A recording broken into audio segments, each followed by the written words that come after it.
নমস্কার বন্ধুরা, Tiyasha food house চ্যানেলে সকল বন্ধুদের স্বাগত জানিয়ে নতুন রেসিপি নিয়ে আজকের এই ভিডিওটি শুরু করছি। আজকে আমি আপনাদেরকে তৈরি করে দেখাবো ফুলকপির পকোড়া। আর খুবই সহজ পদ্ধতিতে আজকের এই পকোড়া তৈরি করে দেখাবো, আর হবে একদম মুচমুচে, আর খেতে লাগবে দারুণ স্বাদ। এখানে আমি ফুলকপি নিয়েছি। ফুলকপিগুলোকে এরকম লম্বা করে কেটে নিয়েছি পকোড়ার জন্য। আপনারা চাইলে অন্য রকম সাইজ করেও কেটে নিতে পারেন। ফুলকপিগুলোকে প্রথমে জলে ভাপ দিয়ে নেব, আর তার জন্য আমি এর মধ্যে দিয়ে দেব পরিমাণ মতন জল। এখানে আমি পরিমাণ মতন 3 গ্লাস জল দিয়ে দিলাম। তারপরে দেব সামান্য পরিমাণে নুন। এরপরে সমস্ত কাটা ফুলকপিগুলো জলের মধ্যে দিয়ে ভালো করে ভাপিয়ে নেব। মাত্র 5 মিনিটের মতন আমি এইভাবে ভাপিয়ে নেব, আর তাতে সিদ্ধ হয়ে যাবে অনেকটা। এবারে একটা ঢাকনা দিয়ে আমি ঢেকে দিলাম, আর গ্যাসের ফ্লেমটাকে এই সময় মিডিয়াম টু হাই রেখে সিদ্ধ করে নেব। 5 মিনিটের মতন হয়ে গেছে। এইবারে আমি দেখে নেব ফুলকপিগুলো কতটা সিদ্ধ হয়েছে। আর ফুলকপিগুলো মোটামুটি ভালোই সিদ্ধ হয়েছে দেখাই যাচ্ছে।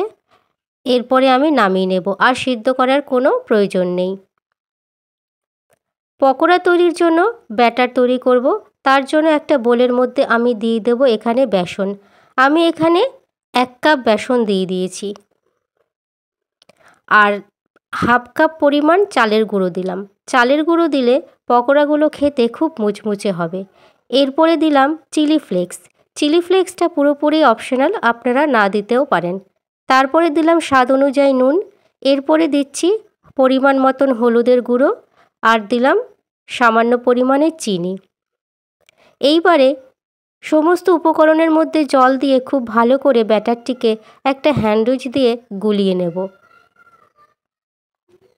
একবারই জল দিলে বেশি হতে পারে, সেই জন্য অল্প অল্প জল দিয়ে ব্যাটারটিকে গুলিয়ে নেব। এতে খুব সুন্দর একটা ব্যাটার তৈরি হবে। আর ব্যাটারটি একদম ঘনও করব না, আর একদম পাতলাও করব না। ঠিক এরকম অল্প অল্প জল দিয়ে ব্যাটারটি গুলিয়ে নিতে হবে। দেখতেই পাচ্ছেন বন্ধুরা, ব্যাটারটি একদম পাতলাও হয়নি আর ঘনও হয়নি। ব্যাটারটি খুব সুন্দর বানিয়ে নিয়েছি। এইবারে একটা একটা ফুলকপি ব্যাটারের মধ্যে এরকম চুবিয়ে আমি গরম তেলের মধ্যে দিয়ে দেব। আর তেলটা খুব ভালোভাবে গরম করে নিতে হবে, তারপরেই পকোড়াগুলো দিতে হবে। ঠিক এরকম একটা একটা ফুলকপি ব্যাটারের মধ্যে চুবিয়ে আমি তেলের মধ্যে দিয়ে দেব, আর বেশ সুন্দর লাল করে ভেজে নেব। তবে গ্যাসের ফ্লেমটাকে এই সময় মিডিয়াম টু হাই রেখে দেব, তাহলে পকোড়াগুলো খুব মুচমুচে হবে, আর ভাজাটাও ভালো হবে। ভিতরে কোনো রকম কাঁচা ভাব থাকবে না। এক পিঠ লাল করে ভাজা হয়ে গেলে আর এক পিঠ উল্টে দেব। পকোড়াগুলো এক পিঠ ভাজা হয়ে গেছে, আর এক পিঠ এখন আমি উল্টে নিচ্ছি। এইভাবে উল্টে পাল্টে খুব ভালো করে লাল লাল করে ভেজে নেব, আর তাতেই দেখবেন পকোড়াগুলো খুব সুন্দর মুচমুচে হয়েছে, আর খেতেও বেশ ভালো লাগবে। সন্ধ্যাবেলায় যদি চায়ের সাথে এই ধরনের ফুলকপির পকোড়া থাকে, তাহলে ব্যাপারটি পুরো জমে যাবে। এছাড়া মুড়ির সাথেও খুবই ভালো লাগবে খেতে। সমস্ত পকোড়াগুলি এরকম লাল লাল করে ভেজে নেব। আর দেখতেই পাচ্ছেন বন্ধুরা, পকোড়াগুলো এখন বেশ সুন্দর লাল করে ভাজা হয়ে গেছে। পকোড়াগুলো ভাজা হয়ে গেছে। এইবারে সমস্ত পকোড়াগুলো নামিয়ে নেব। এছাড়া যেই সমস্ত পকোড়াগুলো ভাজতে বাকি আছে, সেই সমস্ত পকোড়াগুলো ঠিক একই রকম লাল লাল করে ভেজে নেব।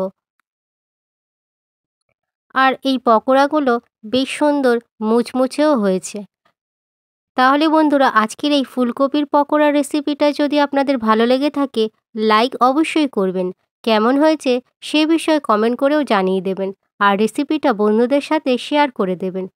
আর পরবর্তী আরও এই ধরনের নতুন নতুন রান্নার ভিডিও পাওয়ার জন্য চ্যানেলটিকে অবশ্যই সাবস্ক্রাইব করতে হবে, আর পাশে থাকা বেল অপশানেও ক্লিক করবেন।